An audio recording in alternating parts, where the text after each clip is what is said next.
الرحمن الرحيم الحمد لله الذي كان موجودا قبل حدوث الأشياء ويبقى بعد فناء الأشياء تفرد بالأولية والقدم ووسم كل شيء ما أداه بالفناء والعدم كما قال عز شانه كل شيء حالك إلا وجهه وكل نفس ذائقة الموت وقال كل من عليها فان ويبقى وجه ربك ذو الجلال والإكرام سبحان من لا يخفى عليه اختلاف النيات ولا يعزب عنه معاصي العباد في الخلوات سبحان الله الذي منه خلقة العباد وإليه المعاد ومن يعمل مثقال ذرة خيرا يره ومن يعمل مثقال ذرة شرا يره ثم الصلاة والسلام على أشرف الأنبياء والمرسلين وعلى أهل بيته الطيبين الطاهرين ولعنة الله على أعدائهم أجمعين من الآن إلى قيام يوم الدين أما بعد فقد قال الله تعالى في القرآن الكريم بسم الله الرحمن الرحيم يا أيها الذين آمنوا اتقوا الله وكونوا مع الصادقين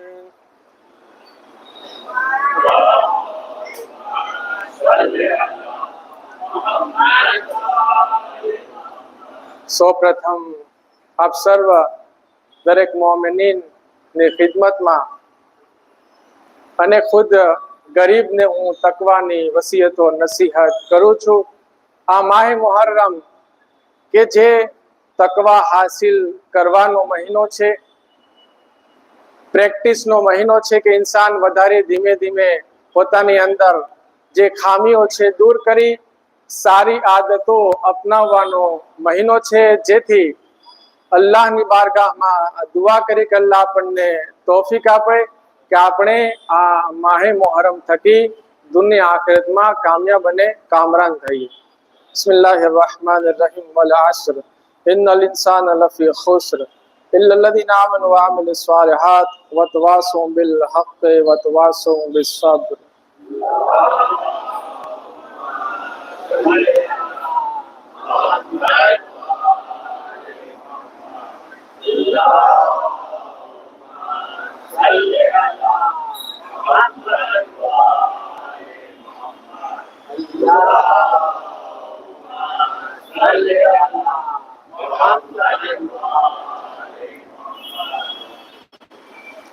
أعوذ بالله من الشيطان الرجيم بسم الله الرحمن الرحيم الحمد لله الذي لا إله إلا هو الحليم الكريم غافر الذنب وقابل التوب وهو الغفور الرحيم سبحان من سبقت رحمته غضبه وبسط اليدين بالرحمة سبحان من لم يكلف نفسا إلا دون وسعها ثم الصلاة والسلام على أشرف الأنبياء والمرسلين سيدنا ونبينا أبي القاسم محمد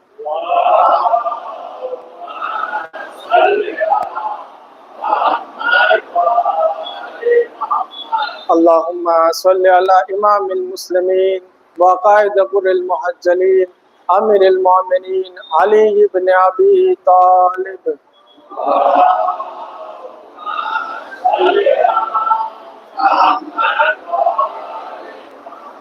اللهم صل على بدء خاتم النبيين سيداتنا فاطمة بنت رسول الله صلوات الله عليها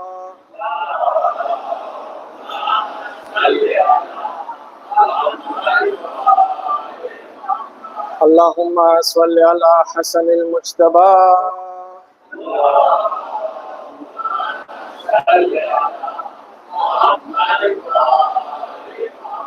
اللهم صل على حسين الشهيد بأرض كربلاء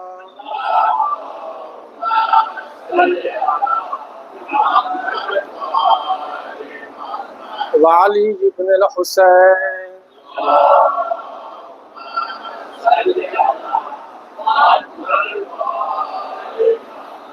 व मोहम्मद इब्न अली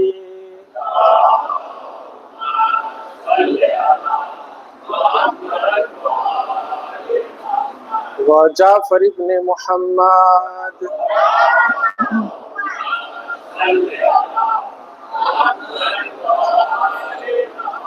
व मूसा इब्न जाफर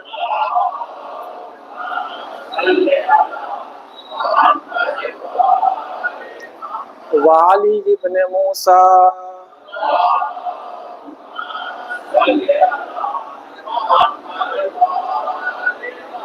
व मोहम्मद इब्न अली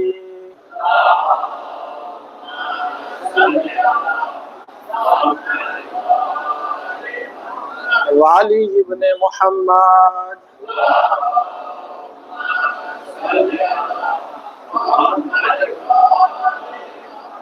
वल हसन इब्न अली अलैहिमुस्सलातु वस्सलाम।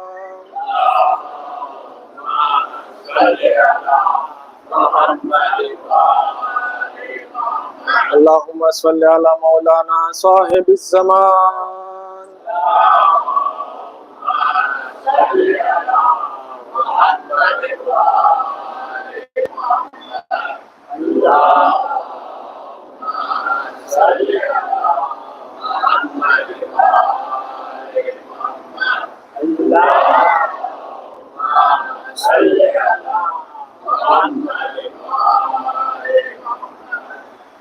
अम्मा बाद फ़क़द क़ाल अल्लाहु तआला फ़ी क़ुरआनिल करीम बिस्मिल्लाहिर रहमानिर रहीम अतीउल्लाह व अतीउर रसूल व उलिल अम्र मिनकुम। બધા વખાણ અધીમ સાથે પરવરદિગાર માટે છે, જેણે ઇન્સાનને અશરફુલ મખલુકાત બનાવી આ દુનિયામાં મોકલ્યો અને ઇન્સાનને કામિલ ઇન્સાન બનાવ્યો, 100% બનાવ્યો, કે જેની દલીલ સૂરે 3:95મો સૂરો છે, જેની અંદર અલ્લાહ 4 કદમો ખાય અને ઇન્સાનની ખિલકતની વાત કરે છે। 3 માહ રમઝાનમાં જ્યારે કુરાન મજીદ માં લોકોની સાથે બેઠતો હતો, એ સિવાય મડાગાસ્કરમાં પણ મેં વસ્તુ જોયેલી છે, મોકો મળ્યો છે તો કહેતો જાઉં કે જ્યારે ઇન્સાન કુરાન પડતો હોય તો એક છે ઝેર અને એક છે યા, એક છે પેશ ને એક છે વાવ। આમાં ઇન્સાન જે છે ડિફરન્ટ નથી રાખતો, બંને એક જેવી રીતના પડે છે। જેમ કે ઇય્યાકા નાઅબુદુ પછી એક આવે છે મુમિનૂન, તો અહીંયા વાવ જે છે મીનિંગ આવવો જોઈએ, મુમિનૂન તો એ ખોટું થઈ જશે। પછી એક છે સલવાત બર મોહમ્મદ વાલી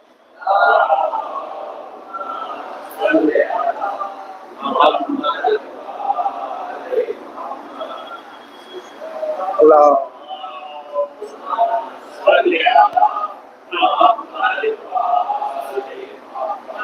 એક છે અલૈહિમ અને એક છે નસ્તાઈન ઇહદિના સિરાતલ મુસ્તકીમ। તો યાનો ઉચ્ચાર નીકળવો જરૂરી છે। શા માટે? કારણ કે આ બહુવચન છે, પ્લુરલ છે, અને ઓલું જે છે એ એક વચન છે અને એમાં અંદર ડિટેલ છે, તો થોડોક જે છે ઇન્સાન સુધારો કરવાની કોશિશ કરે। સૂરે 3 એટલે શું? ફિગ, કે જે આપણે અંજીર કહીએ છીએ, અંજીરની કસમ ખાધી। વત્તીની વઝૈતૂન, ઝૈતૂન એટલે કે ઓલિવ। પછી કહે છે વતુરી સિનીન, સિનીનના પહાડની કસમ। વહાદલ બલદિલ અમીન, મક્કાની કસમ ખાધી। જ્યારે કોઈ ઇન્સાન કસમ ખાય, તફદલ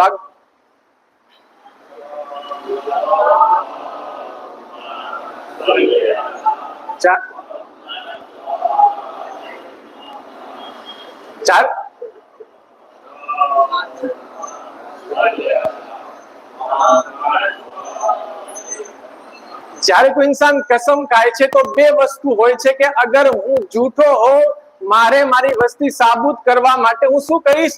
કસમ ખાઈશ। કેની ખાઈશ? કે જેને હું ઇમ્પોર્ટન્ટ આપું છું. કુરાનની કસમ ખાઈશ, અલ્લાહની કસમ ખાઈશ, અહેલે બેતની કસમ ખાઈશ. અને શું કામ ખાઈશ? કે મારે મારી વસ્તુને સાબિત કરવી છે. પણ અલ્લાહે વારંવાર કસમ ખાધી છે. અલ્લાહ પાકીઝા ઝાત છે અને તે કસમ ખાઈને બતાવે છે કે જે વસ્તુની વાત થાય છે કેટલી ઇમ્પોર્ટન્ટ છે. 4 કસમ ખાઈને કહે છે લકદ ખલકનલ ઇન્સાન ફી અહસની તકવીમ, કે બેશક અલ્લાહે ઇન્સાનને કેવી ખિલકત કરી? સૌથી અહસન, બહેતરીન. આનાથી બહેતરીન ન થઈ શકે. તમે કિતાબ મારિફત વાંચજો કે જે છઠ્ઠા ઇમામ મુફઝ્ઝલ ને આખી બયાન કરે છે. કિતાબ આખી સાયન્સ છે, લોજિક ની વાતો છે. અત્યારે સમય નથી કે આંખ શું કામ બનાવી, વાળ શા માટે છે, પછી પગ શું કામ અલ્લાહે આપ્યા, એના નસ ને એક એક વસ્તુ લખેલી છે ડિટેલમાં કે એના શું શું ફાયદાઓ છે. શા તો આ કિતાબ વાંચવા જેવી છે. બહરહાલ આ જેટલી બોડીની અંદર અલ્લાહે નેમતો આપી છે, હું ટૂંકમાં કરી, સમય બહુ જલ્દી જાય છે.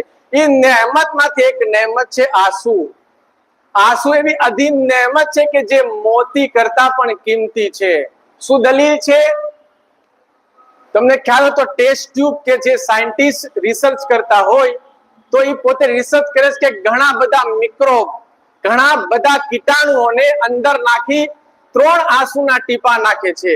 બધા જ મિક્રોબ જે મરી જાય છે. એટલી બધી આની અંદર તાકાત છે. અમેરિકન સાયન્ટિસ્ટ વિલિયમ બ્રિયાન કહે છે કે ઓરતનું વધારે પડતું જીવવું એનું રોવું છે.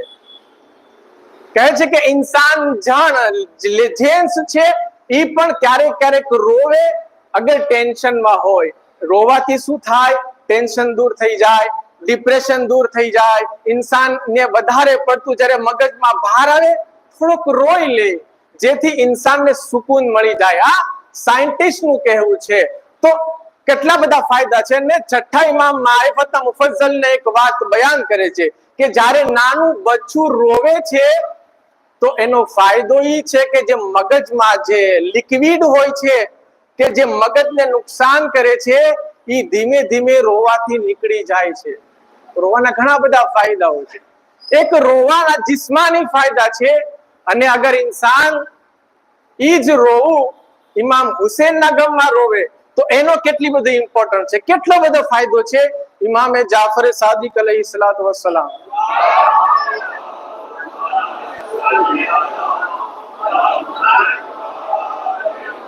કે છે કુલ્લુ ઐન બાકિયત યૌમિલ કયામા, દરેક આંખ રોશે કયામતના દિવસે ઇલ્લા ઐન બકત અલા મુસા બિલ હુસૈન, સિવાય કે જે આંખ ઇમામ હુસૈનના ગમમાં રોય હશે. અને આપણે એક હદીસ સાંભળતા હોઈએ છીએ ઇમામ હુસૈનના ગમમાં રોવે, રોવા જેવી સુરત કરે અથવા રોવડાવે, એના ઉપર જન્નત વાજિબ છે. હવે એક મહત્વનો સવાલ, લોજિક. આખી દુનિયા ઇમામ હુસૈનના ગમમાં રોવે છે, બધા જન્નતમાં ચાલ્યા જશે. બહુ મહત્વની ગુફ્તગુ છે.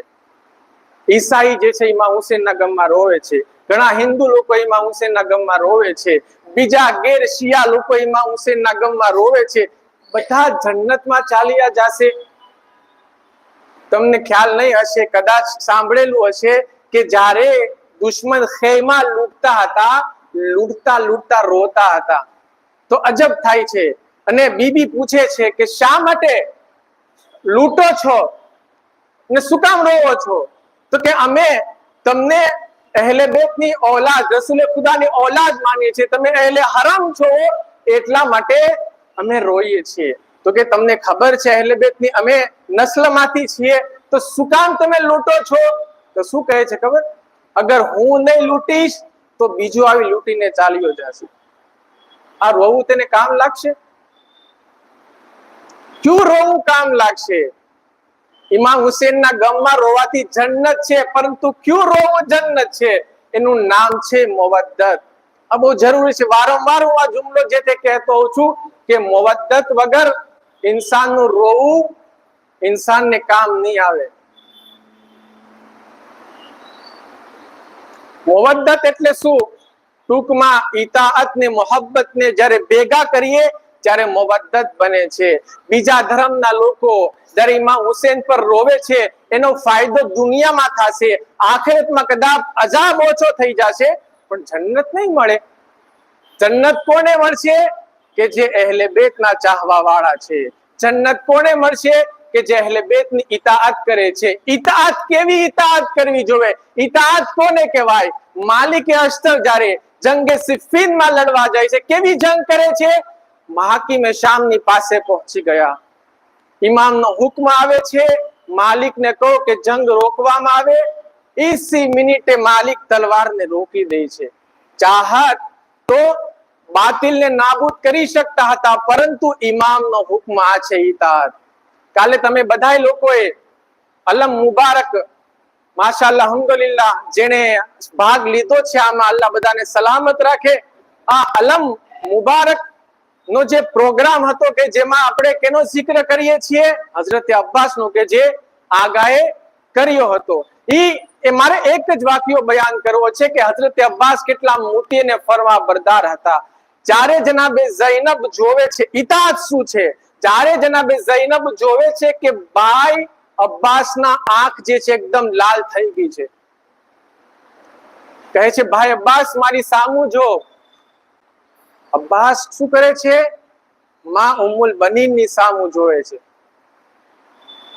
તો કે માં તમે કીધું છે કે જે શહેઝાદા ને શહેઝાદી છે એની સામું તમે તમારું માથું ઊંચું નહીં કરતા, બલકે શું કરજે? તું માથું ઝુકાવીને વાત કરજે. તું ગુલામ છે, એ તારા આકા છે, શહેઝાદીઓ છે. માં શું કરું? કહે છે કે આજે માથું ઊંચું કરી લે. માથું જ્યારે ઊંચું કરે છે અને પછી કહે છે કે તારા આંખ કેમ લાલ થઈ ગઈ છે? તો કહે છે કે જ્યારે બાબાએ કાલે એક ગુલામને હુકમ આપ્યો, કીધું કે જા અને પાણી લઈને આવ, પરંતુ જ્યારે ઈ સાંભળ્યું તો હું સાંભળીને એના પહેલા હું પાણી લાવ્યો. ઇતાઅત શું છે? એના પહેલા હું પાણી લાવ્યો તો મને બાબા કહે છે તું આજે તો પાણી લાવ્યો, કાલે નહીં લાવી શકીશ. આ જોઈ અને વિચારીને હું આખી રાત જાગ્યો. એવું ના બને કે મને બોલાવે પાણી માટે અને હું આકાની મદદ માટે ના જઈ શકું. ઝૈનબ કહે છે કે આજે કરબલાની વાત થઈ રહી છે. બહરહાલ ઇતાઅતે અબ્બાસ જોઈએ કે જ્યારે નહેર ફુરાત પાસે પહોંચી જાય છે, પાણી નથી પીતા. જંગની ઇજાઝત ના મળી, ન કરી. ઘણા બધા મોકા એવા આવે છે કે જ્યાં અબ્બાસ કેવા હતા? 30,000 બહાદુરનો સામનો કરી શકે. એ અબ્બાસ જે છે કેવી ઇતાઅત કરે છે? એક વખત આવે છે દરબારે વલીદમાં. શું થાય છે? ઇમામ હુસેનનો જ્યારે અવાજ બલંદ થાય છે, બની હાશિમના લોકો અંદર આવે છે. ઇમામ હુસેન કહે છે તલવારને અંદર નાખી દો. અબ્બાસ અંદર બહાદુર હતા, મારી શકતા હતા, તલવારને અંદર નાખે છે. ઇમામ હસને વસિયત કરી હતી. શું કરી હતી? ઇમામ હસને વસિયત કરી કે મરે મારા નાનાની બાજુમાં દફન કરજો, પણ અગર દુશ્મન ઇજાઝત ના આપે તો પછી મને જન્નતુલ બકી લઈ જાજો. તારીખ કહે છે કે જ્યારે નાનાની બાજુમાં લઈ જતા હતા મસ્જિદમાં, શું થાય છે? તીર ચાલે છે. અબ્બાસ તલવારને કાઢે છે. ભાઈ અબ્બાસ તલવારને નયામમાં રાખી દે. કરબલાનું મેદાન આવે છે. ઇમામ હુસેને વારંવાર રોકવાની કોશિશ કરી. હવે જ્યારે અબ્બાસે જ્યારે લકીર ખેંચે છે, કહે છે કોની હિંમત છે કે અહીંયા જે છે અંદર આવી અને ખૈમા નસબ કરે? હવે ઇમામ હુસેન બહેનને બોલાવે છે, ઝૈનબ હવે તું એને કે. જનાબે ઝૈનબ કહે છે ભાઈ અબ્બાસ તલવારને રોકી દો, આપણે ખૈમા જે છે એ ઓલી જગ્યાએ નસબ કરશું. આ છે ઇતાઅત. તો અઝીઝાન મોહતરમ, કહેવાનો મીનિંગ એ છે કે માહે મુહર્રમ આવ્યો છે, તો આ માહે મુહર્રમમાં ઇન્સાન પોતાને સજાવવાની કોશિશ કરે, પોતાને સવારવાની કોશિશ કરે. એટલા માટે કે ઇન્સાન જ્યારે ઇમામ હુસેનના ગમમાં રોવે છે, એક તો જિસ્માની ફાયદો થાય. હું લોજિક બતાવું છું, એમ નથી કહેતો કે સવાબ બતાવું છું કે તમે આના ફાયદા માટે રોવો. ના, આપણને ખબર પડે કે ના ક્યાં ક્યાં ફાયદાઓ છે. બાકી અલ્લાહ માટે, ઇમામ માટે રોવું જોઈએ, એ વસ્તુ એક ટોપિક અલગ છે. પણ કહેવાનો મીનિંગ એ છે કે એક જિસ્માની ફાયદા છે અને રૂહાની ફાયદા છે, એના ગુનાહ માફ થઈ જાય છે. અલ્લાહ તેને જન્નત નસીબ કરે છે. ઘણા બધા ફાયદાઓ થઈ શકે છે. તો ઇન્સાન પોતાને શું કરે? સજાવવાની કોશિશ કરે. એક મસલો છે, ઘણા લોકોને અહીંયા તો મને ખ્યાલ નથી, હજી તો આજે કાલે તો હું થાકેલો હતો, નહોતો આવ્યો. ઘણા બધા લોકોએ મેં ત્યાં જોયેલું છે મડાગાસ્કરમાં કે મસાયબ પડાતો હોય ને સામું જોતા હોય. અને અહીંયા પણ અગર આપણને રોવું ના આવે તો શું કરવું? એનું કારણ શું? શા માટે રોવું નથી આવતું? એનું એક કારણ છે કે ઇન્સાન વધારે પડતું રોજ ગોશ્ત ખાય ને તો એનું દિલ છે ને એકદમ કઠણ થઈ જાય છે, એની રૂહને નુકસાન કરે છે. જેથી અહેલે બેત કહે છે કે તમે રોજ ગોશ્ત ના ખાઓ, અઠવાડિયામાં 1-2 વખત બરોબર છે, પણ રોજ ઇન્સાન ગોશ્ત પર ગોશ્ત ન ખાય, તેનાથી જિસ્માની અને રૂહાની નુકસાનાત થઈ શકે છે. કહેવાનો મીનિંગ એ છે કે અઝાદારી આપણે કરીએ, આ અઝાદારી થકી પોતાને સજાવવાની કોશિશ કરીએ અને એના થકી કોશિશ કરીએ કે આપણે ઇમામથી કરીબ થઈ જઈએ, જે રીતના માલિકે અશ્તર ઇમામથી કરીબ થયા.